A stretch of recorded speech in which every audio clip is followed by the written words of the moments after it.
When troubleshooting a Rite black box unit, the light on the unit will change colors and blink to display any error codes. If the light is not on, the unit is not receiving power or is shut down.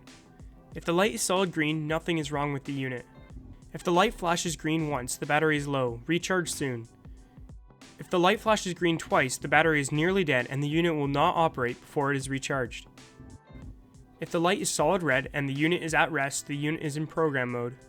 If the light is solid red and the unit is in operation, the red light confirms it is in operation. If the light turns solid yellow, fuse 1 is blown.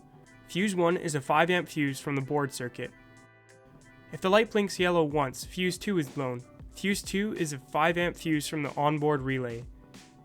If the light blinks yellow twice, fuse 3 is blown. Fuse 3 is a 15 amp fuse from the pump signal wire.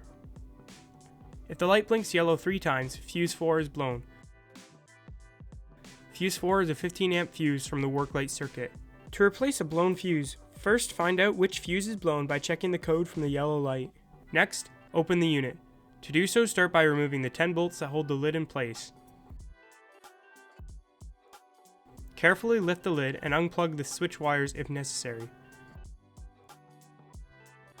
Find the blown fuse and remove it. Then replace it with a fuse that is the same size. Plug the switch wires back in.